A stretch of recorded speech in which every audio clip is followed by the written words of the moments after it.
అందరికీ శుభాభినందనలు. వృశ్చిక రాశి చక్కగా ఆంగ్ల సంవత్సరంలో రెండవ మాసమైనటువంటి ఫిబ్రవరి నెల ఏదైతే ఉందో గంటల పంచాంగం ప్రకారం ఈ ఫిబ్రవరి మాసంలో రాశి ఫలితాలు చూద్దాం. ఈ వృశ్చిక రాశి వాళ్ళకి అంటే ఏంటంటే మనకి విశాఖలో చివరి పాదమైన 4వ పాదము, అనురాధ నక్షత్రంలో 4 పాదాలు, అట్లాగే జ్యేష్ఠ నక్షత్రంలో 4 పాదాల్లో జన్మించిన వాళ్ళందరూ కూడా వృశ్చిక రాశి కిందకు వస్తారు. ఈ ఫిబ్రవరి మాసంలో గ్రహరీత్యా ఎలాంటి ఫలితాలు ఇస్తుందో, ఏ విషయాల్లో జాగ్రత్తగా ఉండాలో, ఎలాంటి పరిహారాలు పాటించాలో పరిశీలిస్తే ఒక రకంగా ఒక ఎగ్జామినేషన్ లాగా ఒక పరీక్షా సమయంగా ఉండబోతోంది. పరిస్థితులు కొంచెం కఠినంగా అనిపిస్తాయి. మీరు మానసికంగా ధైర్యం కోల్పోకుండా ప్రతి అడుగు ఆచితూచి కనుక పర్ఫెక్ట్గా వేస్తే గ్రహాల ప్రభావం చాలా వరకు తొలగించుకోవచ్చు. అంటే భవిష్యత్తులో ఇబ్బందులకు దారితీసేటువంటి విధంగా గ్రహ సంచారం ఉన్నప్పటికీ కూడా మీ అప్రమత్తతతో దాన్ని అధిగమించవచ్చు. అలాగే ముఖ్యంగా వ్యాపారస్తుల విషయానికి వస్తే ఈ నెల మీకు అంత అనుకూలమైన సమయం కాదు. గ్రహాలు స్పష్టంగా హెచ్చరిస్తున్నప్పటికీ క్రయ విక్రయాలు, బుకింగు, సెల్లింగు, బిజినెస్ చేస్తారో అటువంటి వాళ్ళకి ఈ నెల వ్యాపారం కొంచెం మందకొడిగా సాగుతుంది అనేది సూచన చెప్పాలి. మీరు ఆశించిన స్థాయిలో లాభాలు రాకపోవచ్చు, లేదా సరుకు అమ్ముడు పోవడం ఆలస్యం కావచ్చు. ఈ సమయంలో మీరు కొత్తగా సాహసోపేతమైన నిర్ణయాలు తీసుకోవడం ఏమాత్రమూ మంచిది కాదు. ధైర్యం చేసి పెట్టుబడి పెడతాం, అదే వస్తుందిలే అని మొండిగా వెళితే ఇబ్బంది పడే అవకాశం ఉన్నది. కనుక వ్యాపారస్తులు పెట్టుబడి పెట్టే ముందు జాగ్రత్తగా ఆచితూచి వేయండి. స్టాక్ మార్కెట్లో అస్సలు పెట్టుబడి పెట్టకపోవటమే మంచి. రిస్క్ తీసుకుని చేసే ఏ పనైనా సరే ఈ నెలలో బెడిసి కొట్టే ప్రమాదం ఉంది. కాబట్టి మార్కెట్ ఒడిదిడుకులు మీకు అర్థం కాకపోవచ్చు. కాబట్టి మీ అంచనాల కింద ఏదైతే రాబోతున్నాయో సూచనలు వాటిని ఆచితూచి, అంటే కొంచెం బ్యాలెన్స్డ్గా ముందుకు అడిగేయాలని అవసరం ఉంది.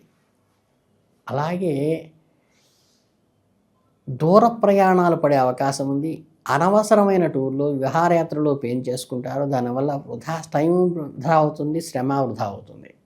అంతేకాక చిన్న చిన్న అనారోగ్య సమస్యలకు కూడా దారితీసే అవకాశం ఉంది. వీలైతే ప్రయాణాలు వాయిదా వేసుకోండి. వృశ్చిక రాశి వారికి అంతా ప్రతికూలంగానే ఉందా అన్న ఆలోచనలోకి రావద్దు. సానుకూల అంశాలు కూడా ఉన్నాయి. ముఖ్యంగా సామాన్య పనుల్లో మీకు లాభాలు ఉంటాయి. మీరు రోజువారీగా చేసుకునే రొటీన్ వర్కుల్లో, ఆఫీసులో చేసే రెగ్యులర్ డ్యూటీలో అద్భుతమైనటువంటి గ్రోత్ కనిపిస్తుంది. ఇబ్బందులు ఏమి రావు. సామాన్య పనుల యందు లాభాలు వాటిల్లుతాయి అని చెప్పవచ్చు. అలాగే కొత్త వాటిలో పర్వాలేదు అని చెప్పవచ్చు. ఇక్కడ మీకు ఒక ఆశాకిరణ ఏమిటంటే యోగవంతమైన పనులు రాణిస్తాయి. అంటే దీని అర్థం ఏంటి? దైవ బలంతో ఉన్న పనులు, అదృష్టం కలిసి వచ్చి, దైవానుగ్రహం కలిసి వచ్చి, దైవానుగ్రహంతో చేసే పనులు అద్భుతమైన ఫలితాలు రాణిస్తాయి అని చెప్పవచ్చు. అంటే మిమ్మల్ని వేధిస్తున్న ఆర్థిక సమస్యలు ఈ నెలలో కొద్దిగా తగ్గుముఖం పడతాయి. ఆర్థిక సమస్యలు తగ్గును అని రాసుకోవచ్చు. అంటే గతంలో కొన్ని అప్పులు తీరటానికి మార్గం దొరకటం కానీ, ఊహించని విధంగా చేతిలో డబ్బులు అందటం కానీ, తిరిగి ఆర్థిక ఇబ్బంది నుండి మీకు కొంత ఊరట పొందేటువంటి మీ పెద్ద రిలీఫ్ అని చెప్పచ్చు. ఇక ఇంకో సంతోషకరమైన విషయం ఏంటంటే మీరు చేసే పనులు ఇతరుల మెప్పు పొందుతారు. కార్యాలయమందు ఇతరుల మెప్పులు పొందుతారు అని కూడా రాశిఫలితంగా చెప్పుకోవచ్చు. మీ బాస్ కానీ, మీ సహోద్యోగులు కానీ మీ పనితీరులో గమనించి మిమ్మల్ని ప్రశంసిస్తారు. సంఘంలో కూడా మీ మాటకు ఒక వాల్యూ పెరుగుతుంది. సొసైటీలో ఎప్పుడైతే నలుగురు మన పనిని మెచ్చుకుంటారో అప్పుడు కలిగే ఉత్సాహం వేరు కదా. ఆ ఉత్సాహం మీకు ఈ నెలలో కలుగుతుంది. ఇక వివిధ రంగాల్లో ఉన్నవారికి ఫలితాలు ఎలా ఉంటాయో చూద్దాం. రాజకీయ నాయకులు ఈ నెలలో మిశ్రమ ఫలితాలు ఉంటాయి. ఒకవైపు ప్రజల నుండి విమర్శలు వస్తున్నప్పటికీ చేయని తప్పులకి మాటలు పడుతున్నప్పటికీ కూడా గ్రోత్ అయితే ఉంటుంది, ధనలాభం ఉంటుంది, డబ్బు పరంగా ఇబ్బంది లేకపోతుంది. పేరు ప్రతిష్ట విషయంలో కొంచెం మాటలు పడాల్సిన అవసరం వస్తుంది. ఇంకా ఉన్నత ఉద్యోగాల్లో పనిచేసే వారికి, అంటే గెజిటెడ్ ఆఫీసర్లుగా పనిచేసే వాళ్ళకి, మేనేజ్మెంట్ స్థాయిలో ఉన్న వాళ్ళకి, ఎగ్జిక్యూటివ్ స్థాయిలో ఉన్న వాళ్ళకి, వీళ్ళకి గృహయోగము, కొత్త ఇల్లు కట్టుకోవటము, ఇల్లు మారటము జరిగే సూచన కూడా కనిపిస్తోంది. ఇక ఉమెన్ ఎంప్లాయీస్కి, మహిళా ఎంప్లాయీస్కి విషయానికి వస్తే ఈ నెల చాలా బాగుంటుందని చెప్పవచ్చు. ప్రమోషన్లు, యోగాలు కలిసి వస్తాయి. మీరు ఎప్పటి నుండో ఎదురు చూస్తున్న ప్రమోషన్లు, ఇంక్రిమెంట్ ఈ నెలలో వచ్చే అవకాశం ఉంది. ఉద్యోగరీత్యా దూర ప్రయాణాలు కూడా చేయవలసి రావచ్చు. సినీ పరిశ్రమలో ఉన్నవారికి, కళాకారులకి ఇది మంచి సమయము. కీర్తి ప్రతిష్టలు రెండూ పెరుగుతాయి. కొత్త అవకాశాలు వస్తూ ఉంటాయి. మీ కళకు తగిన గుర్తింపు, ఐడెంటిటీ వస్తుంది. అయితే ఎవరైతే న్యాయవాదులు, లాయర్స్ మాత్రం ఉంటారో వీళ్ళకి కొంచెం చికాకు పడే అవకాశం ఉంది. కోర్టులో వాదోపవాదాల సమయంలో విరోధులుగా క్లాష్ చేసుకునే అవకాశం ఉంది. వృత్తిపరంగా కొంచెం సంయమనం పాటించడం లాయర్లు మంచిది. ఇకపోతే మొత్తంగా చూస్తే వృశ్చిక రాశి వారికి 2026 ఫిబ్రవరిలో కొన్ని కష్టాలు ఉన్నప్పటికీ దైవానుగ్రహంతో వాటిని అధిగమించవచ్చు. గ్రహదోషాల తీవ్రత తగ్గటానికి, మంచి ఫలితాలు పొందటానికి ఖచ్చితంగా మీరు కొన్ని పరిహారాలు పాటించాలి. జ్యోతిష శాస్త్రం సూచించిన ఈ పరిహారాల వల్ల మీకు ఖచ్చితంగా ఉపశమనం కలిగేటువంటి అవకాశం అయితే ఉన్నది. మొదటి ఏంటవి?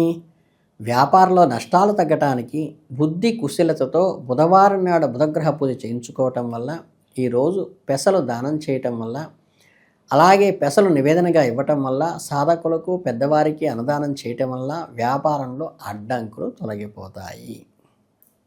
ఇక రెండోది ఏంటి? సంతోషీమాత పూజ చేయటం చాలా శ్రేయస్కరం. అమ్మవారికి పూజ చేసి చిన్నపిల్లలకు ప్రసాదం పంచడం వల్ల ఇంట్లో విద్యావృద్ధి కలుగుతుంది. పిల్లలు చదువులో రాణిస్తారు. నరదృష్టి కూడా తొలగిపోతుంది. ఇక మూడోది ఏంటి? శని ప్రభావం ఈ రాశి వారిపై ఉంటుంది కాబట్టి శనీశ్వరుడు ఆరాధన చేయటం మర్చిపోవద్దు. నవగ్రహ ప్రదక్షిణ చేయటం మర్చిపోవద్దు. చక్కగా నువ్వుల లడ్డూలు చేసి కాకులకు పెట్టడం వల్ల ఏలినాటి శని ప్రభావం జరిగిపోయేటువంటి అవకాశం ఉంది. ఇక నాలుగో రెమెడీ ఏంటి తెలుసా? ఆదివారం నాడు సుబ్రహ్మణ్య స్వామిని, నాగేంద్రుని ఆరాధించడం మంచిది. పుట్టలో పాలు పోయటము, సూర్య నమస్కారం చేయటము, ఆర్య హృదయం పఠించడం వల్ల కూడా చాలా మేలు జరుగుతుంది. చివరిగా ఈ నెలలో వచ్చే మహాశివరాత్రి నాడు పర్వదినం రోజు శివుని భక్తి శ్రద్ధలతో రుద్రాభిషేకం చేయండి. శివాలయంలో రోజంతా గడపటం, ఉపవాసం ఉండటము, శివనామస్మరణ చేయటం వల్ల సమస్త గ్రహదోషాలు కూడా తగ్గిపోతాయి, తీవ్రత తగ్గిపోతుంది. అలాగే మిమ్మల్ని ఏమీ చేయలేని పరిస్థితి వస్తుంది. మీకు వీలు కలిగినప్పుడు దైవ దర్శనానికి వెళ్ళటము, సత్సంగాల్లో పాల్గొనటము, మంచి మాటలు వినటము మీ ప్రశాంతతకు మానసికంగా పనికొస్తుంది. అలాగే దైవ ప్రార్థన మరియు జాగ్రత్తలో వ్యవహరించడం ద్వారా ఎటువంటి కఠిన సమయాన్నైనా సులభంగా దాటవేయవచ్చు. కనుక ఈ పరిహారాలు మీరు పాటిస్తూ ముందుకి సాగినట్లయితే ఈ ఫిబ్రవరి మాసంలో మీ రాశి వాళ్ళకి అద్భుతంగా ముందుకు వెళ్ళి ఒక మెమరబుల్గా ఉండిపోతుందని తెలియజేసుకుంటూ మీ అందరికీ ధన్యవాదాలతో శుభాభినందనలు.